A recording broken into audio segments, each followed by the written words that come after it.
அனைவருக்கும் வணக்கங்க.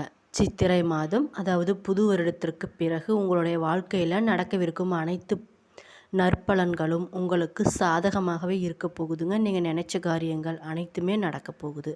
நீங்கள் என்ன நினச்சி மனதார கடவுள்கிட்ட கேட்டிங்களோ அந்த விஷயங்கள் எல்லாமே வரக்கூடிய நாட்களில் உங்களுக்கு நடக்க போகுதுங்க. அது என்னென்ன, அதுக்கு நீங்கள் என்னென்ன பண்ணணும், பண்ணக்கூடாது, நீங்கள் வழிபட வேண்டிய தெய்வங்கள், பண்ண வேண்டிய பரிகாரங்கள் என்னென்ன அப்படிங்கிறத பற்றியெல்லாம் இந்த வீடியோ பதிவுகளை நான் உங்ககிட்ட முழுசாக சொல்ல போகிறேன். அதுக்கு முன்னாடி நம்ம சேனலை இப்போ தான் நீங்கள் ஃபஸ்ட் டைம் பார்க்குறீங்கன்னா சேனலை மறக்காமல் சப்ஸ்கிரைப் பண்ணிக்கோங்க. அப்படியே பக்கத்தில் இருக்கும் பெல் ஐக்கானையும் கிளிக் பண்ணி வச்சுக்கோங்க. அப்போ தான் இது போன்ற ஆன்மீகம் சம்மந்தமான வீடியோக்கள் உங்களுக்கு உடனுக்குடனே நோட்டிஃபிகேஷனில் வந்து சேருங்க. இப்போ வாங்க நம்ம வீடியோக்குள்ளே போகலாம். பொதுவாக சொல்லணும்னா உங்களுடைய பொருளாதாரம் மற்றும் தொழில் வளர்ச்சியில் உங்களுடைய வாழ்க்கை எப்படி இருக்கும்னு பார்த்தீங்கன்னா, பணவரவு வரக்கூடிய நாட்களில் உங்களுக்கு சிறப்பாகவே இருக்க போகுதுங்க. உங்களுடைய வங்கியிலிருந்து கடன் பெற்று புதிய வீடு கட்டுதல் அல்லது சொத்து வாங்குதல் இது போன்ற முயற்சிகள்லாம் உங்களுக்கு வெற்றியே அடைய போகுது. குறிப்பாக சொல்லணும்னா தொழிலில் இருந்த சிக்கல்கள் எல்லாமே விலகி உங்களுக்கு லாபம் பார்த்திங்கன்னா பல மடங்கு உயரப்போகுதுங்க. உங்களுடைய குடும்பம் மற்றும் ஆரோக்கியத்தில் வரக்கூடிய நாட்களில் எப்படி இருக்கும்னு பார்த்தீங்கன்னா, கணவன் மனைவி உங்களுக்கு இடையே இருந்த புரிதல் பார்த்திங்கன்னா மேம்படுத்தப்பட போகுது. தள்ளி போன சுபகாரியங்கள் எல்லாமே உங்களுக்கு தடையில்லாமல் நிறைவேற போகுதுங்க. நீண்ட காலமாக ஆரோக்கிய பிரச்சனைகள் பார்த்திங்கன்னா உங்களுக்கு படிப்படியாக குணமாக போகுதுங்க. சனி மற்றும் குருவோட நிலை உங்களுக்கு எப்படி இருக்கும்னு பார்த்தீங்கன்னா, 3ஆம் இடத்துல சனி பகவான் இருக்கிறதுனால தைரியமும் முயற்சியும் உங்களுக்கு திருவினையாக்குங்க. தன்னம்பிக்கை உங்களுக்கு அதிகரிக்க போகுது. அது மட்டும் இல்லாமல் குருவோட பார்வையினால் நீண்ட கால ஆசைகள் அனைத்துமே உங்களுக்கு நிறைவேற போகுதுங்க. நீங்கள் பண்ண வேண்டிய பரிகாரங்கள் என்னன்னு பார்த்தீங்கன்னா, வியாழக்கிழமையில் குரு தட்சிணாமூர்த்தி வழிபாடு மற்றும் சனிக்கிழமையில் அனுமன் வழிபாடு இது மாதிரியெல்லாம் வழிபாடு செஞ்சுட்டு வந்தீங்கன்னா நீங்கள் நினச்ச காரியங்கள் உடனே நடக்குங்க. அது மட்டும் இல்லாமல் நீங்கள் எந்த கனவை நினச்சி போயிட்டுருக்கீங்களோ அந்த கனவு கூட நிறைவேறதுக்கான நிறைய வாய்ப்புகள் உங்களுக்கு தேடி வரப்போகுதுங்க.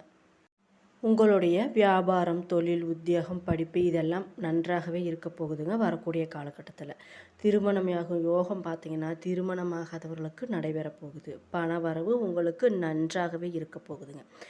எந்த ஒரு காரியத்திலுமே எடுத்த காரியங்கள் அனைத்திலுமே உங்களுக்கு ஜெயமே உண்டாக போகுதுங்க. அரசியல், அரசு கௌரவங்கள் இது மாதிரி விஷயங்கள்லாம் உங்களுக்கு நிறைய நடக்க போகுது. படைப்பாளிகள் பார்த்திங்கன்னா மீடியா துறையில் நல்ல ஒரு உயரத்திற்கு போகக்கூடிய காலகட்டமாகவே வரக்கூடிய காலம் இருக்குதுங்க. வண்டி வாகனங்களில் நீங்கள் போகும்போது கவனமாக இருப்பது மிக மிக நல்லதுங்க. அதிலும் பார்த்திங்கன்னா சாகசம் செய்வது இது மாதிரி விஷயங்கள்லாம் வண்டியில் போகும்போது செய்யக்கூடாது. குறிப்பாக சொல்லணும்னா தைரியமாக புதிய தொழிலை தொடங்கக்கூடிய யோகமாக வரக்கூடிய நாட்கள் இருக்குதுங்க. தொட்டது துவங்கக்கூடிய நல்ல காலகட்டமாகவே வரக்கூடிய காலகட்டம் இருக்கிறதுனால உங்களுடைய முதலாளிகள் சரி அதிகாரிகள் உங்களுக்கு ஆதரவாக இருப்பாங்க. திடீர் பண வரவு உங்களுக்கு கிடைக்க போகுதுங்க. வார்த்தைக்கு மதிப்பு உங்களுக்கு அதிகரிக்க போகுது. தைரியம், தன்னம்பிக்கை இது மாதிரி விஷயங்கள்லாம் ஏற்படுங்க. திடீர் பண வரவும் உங்களுக்கு கிடைக்க போகுது. வார்த்தைக்கு மதிப்பு மரியாதை உங்களுடைய வார்த்தைக்கு மதிப்பும் மரியாதையும் அதிகரிக்க போகுதுங்க. அது மட்டும் இல்லாமல் உங்களுடைய துணையின் உடல்நிலையில் பார்த்திங்கன்னா கவனமாக இருப்பது மிக மிக நல்லது. திருமண யோகம் பார்த்திங்கன்னா வரக்கூடிய நாட்களில் கிடைக்க போகுது. திருமணம் ஆகாதவர்களுக்கு எப்படின்னு பார்த்திங்கன்னா உங்களுடைய தைரியம், நம்பிக்கை வரக்கூடிய நாட்களில் அதிகமாக போகுது. திருமணம் நிச்சயிக்கப்பட்டு இருந்தால் துணையிடம் பேச்சுவார்த்தையில் மிகுந்த கவனமாக இருந்துக்கோங்க. இல்லைன்னா திருமணம் நிற்பதற்கு நிறைய வாய்ப்பு வர காரணமாகிரும். எதாக இருந்தாலும் அளவாக வச்சுக்கோங்க. குடும்பத்தில் மற்றவர்கள் தலையீடு இல்லாமல் பார்த்து கொள்வது மிக மிக நல்லது. பிறர் குடும்ப விஷயத்தில் உங்களுடைய தலையீடு இல்லாமல் பார்த்து கொள்வதும் நல்லதுங்க. குறிப்பாக சொல்லணும்னா ஆண்களாக இருந்தீங்கன்னா பெண்கள் விஷயத்திலும், பெண்களாக இருந்தீங்கன்னா ஆண்களோட விஷயத்திலும் கவனமாக இருந்துக்கோங்க. சோஷியல் மீடியாவில் இருப்பவங்க பார்த்திங்கன்னா கவனமாக இல்லைன்னா சட்ட சிக்கல்கள் ஏற்படுவதற்கு நிறைய வாய்ப்பு இருக்குதுங்க. அது மட்டும் இல்லாமல் பொருளாதாரத்தில் நல்ல ஒரு பதவி உயர்வு உங்களுக்கு கிடைக்க போகுது. திட்டமிட்ட காரியத்தில் எல்லாத்துலேயுமே உங்களுக்கு ஜெயமே உண்டாக போகுதுங்க. எந்த ஒரு விஷயத்தையும் நிதானமுடனும் பொறுமையுடனும் கையாளுவது மிக மிக நல்லதுங்க. நரம்பு, தலைவலி, முதுகு சம்பந்தப்பட்ட பாதிப்புகளில் மிகுந்த கவனமாக இருப்பது நல்லது. தினம்தோறும் பார்த்தீங்கன்னா உடற்பயிற்சியை விடாமல் செஞ்சீங்கன்னா உடம்புக்கு மிக மிக நல்லது. குறிப்பாக சொல்லணும்னா வரக்கூடிய நாட்களில் உங்களுடைய பொருளாதாரத்திலும் சரி, உடல் ஆரோக்கியத்திலும் சரி கவனமாக இருந்துக்கோங்க. அதுதான் உங்களுக்கு நல்லதும் கூட.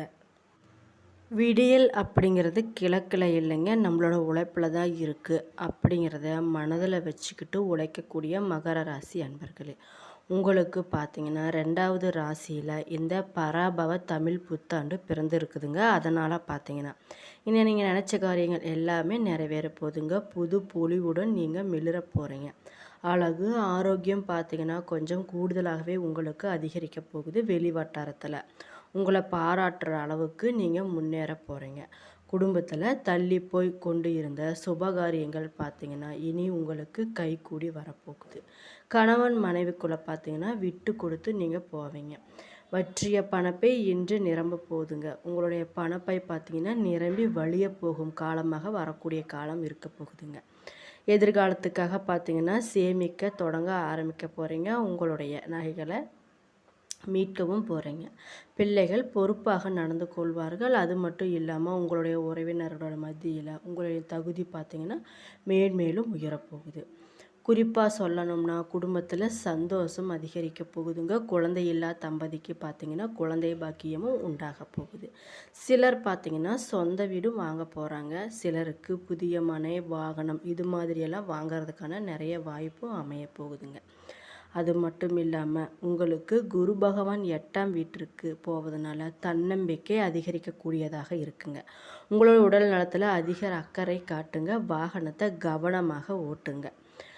குறிப்பாக சொல்லணும்னா ராகு கேது பலன்களால் ஏற்படக்கூடிய நன்மைகள் என்னன்னு பார்த்தீங்கன்னா, ராகு பார்த்திங்கன்னா 2ஆம் வீட்டிலும் கேது 8ஆம் வீட்டிலும் இருக்கிறதுனால விரைய செலவுகள் உங்களுக்கு கொஞ்சம் அதிகரிக்குங்க. குடும்பத்தில் சின்ன சின்ன கருத்து மோதல் இருந்தாலும் கவனமாக இருப்பது நல்லது. யாரை பற்றியும் குறை சொல்லாதீர்கள். அடிக்கடி நடைப்பயிற்சி மேற்கொள்வது மிக மிக நல்லதுங்க. ராகுவும் கேதுவும் 7ஆம் வீட்டிற்கு வருவதனால உங்களுடைய சோர்வு கொஞ்சம் நீங்கி சுறுசுறுப்பாக இருக்க போகிறீங்க. அது மட்டும் இல்லாமல் வருங்காலத்தை பற்றிய பயம் வந்து போகும் அப்படிங்கிறதுனால கவனமாக இருந்துக்கோங்க. கண் எரிச்சல், சைனஸ் பிரச்சனையால் அவதைப்படும் வாய்ப்பு கொஞ்சம் இருக்கிறதுனால கவனமாக இருப்பது நல்லது. உங்களுடைய ராசிநாதனான சனி பகவான் பார்த்தீங்கன்னா ராசிக்கு 3ஆவது வீட்டில் இருக்கிறதுனால வெளிவட்டாரத்தில் மதிப்பு மரியாதையும் உங்களுக்கு அதிகரிக்க போகுதுங்க. எதிர்பாராத வகையில் பணமும் வந்து சேரப்போகுது. பூர்வீக சொத்து சம்பந்தப்பட்ட பிரச்சனைகளுக்கு நல்ல தீர்வும் கிடைக்க போகுதுங்க. சிலருக்கு பார்த்தீங்கன்னா அவங்களுடைய வழக்கில் நிறைய வெற்றியே கிடைக்க போகுது. நெடு நாட்களாக வாங்க நினைத்த பொருட்களை வாங்கவும் போகிறீங்க. குறிப்பாக சொல்லணுமோ உங்களுடைய உறவினர்கள், நண்பர்கள் வீட்டு சுப நிகழ்ச்சிக்கு முன்னின்று எல்லா விஷயத்தையும் செய்ய போகிறீங்க. அதுக்கான மதிப்பும் உங்களுக்கு கிடைக்க போகுது. வெளி மாநில புண்ணிய தலங்களுக்கு சென்று நீங்கள் வரப்போகிறீங்க. இல்லத்தரசிகளாக இருந்தால் உங்களுக்கு நீண்ட நாள் ஆசைகள் நிறைவேற போகுதுங்க. தங்க ஆபரணமும் உங்களுக்கு சேரப்போகுது. உங்களுடைய கணவரின் அன்பை நீங்கள் அதிகமாகவே கொஞ்சம் பெற போகிறீங்க. தந்தை வழி உறவினருடன் சின்ன சின்ன கருத்து வேறுபாடு வந்து போகும் அப்படிங்கிறதுனால கவனமாக இருந்துக்கோங்க. யோகா, தியானம் இது மாதிரி விஷயமெல்லாம் செய்யறது உடம்புக்கு நல்லது. கன்னி பெண்களுக்கு பார்த்தீங்கன்னா புது முயற்சிகளில் நிறைய வெற்றி கிடைக்க போகுதுங்க. பெற்றோர் உங்களுக்கு ஆதரவாகவே இருக்க போகிறாங்க. மாணவ மாணவிகளுக்கு பார்த்தீங்கன்னா உயர்கல்வியில் நிறைய தேர்ச்சி அடைய வாய்ப்பு இருக்குது. சிலருக்கு பார்த்தீங்கன்னா வெளிநாடு செல்லவும் நிறைய வாய்ப்பு இருக்குது. அங்கே போய் படிப்பதற்கான வாய்ப்பும் இருக்குதுங்க. வியாபாரத்தில் புதிய வாடிக்கையாளர்களை அதிகப்படுத்த கடைகளை விரிவுபடுத்த போகிறீங்க. புதிய யுக்தியையும் கையாள போகிறீங்க. அதில் வெற்றியும் பெற போகிறீங்க. புதிய ஒப்பந்தங்கள் உங்களுக்கு கையெழுத்தாக போகுதுங்க. பழைய பாக்கிகள் உங்களுக்கு சீக்கிரமாகவே வசூலாக போகுது. உணவு, தானிய வகைகள், கமிஷன், புரோக்கரேஜ், கெமிக்கல் வகைகளால் நிறைய ஆதாயமும் கிடைக்க போகுதுங்க. அனுபவம் மிகுந்த வேலையாட்கள் உங்களுக்கு வேலை செய்ய வரப்போகிறாங்க. அது மட்டும் இல்லாமல் கூட்டு தொழில் பங்குதாரர்கள் பார்த்தீங்கன்னா உங்களுக்கு கொஞ்சம் ஆதரவாகவே இருக்க போகிறாங்க. புதிய ஏஜென்சியும் நீங்கள் வரக்கூடிய நாட்களில் எடுப்பீங்க. உங்களுடைய உத்தியோகத்தில் உங்களின் உழைப்புக்கு மேலதிகாரி அங்கீகாரம் கொடுக்க போகிறாரு. வேலைகளை முடிப்பதில் அலட்சியம் காட்டாதீங்க. சக ஊழியர்களிடம் குடும்ப ரகசியங்களை சொல்லி எதையும் வெளிப்படுத்த வேண்டாம். கோப்புகளை கவனமாக கையாள்வது மிக மிக நல்லது. என்ன நண்பர்களே, இந்த வீடியோ பதிவுகளில் மகர ராசி நேயர்களுக்கு வரக்கூடிய நாட்கள் எப்படிப்பட்ட பலன்கள்லாம் கிடைக்க போகுது, அவங்க பண்ண வேண்டிய பரிகாரங்களை பற்றி சொல்லியிருக்கேன். நன்றி.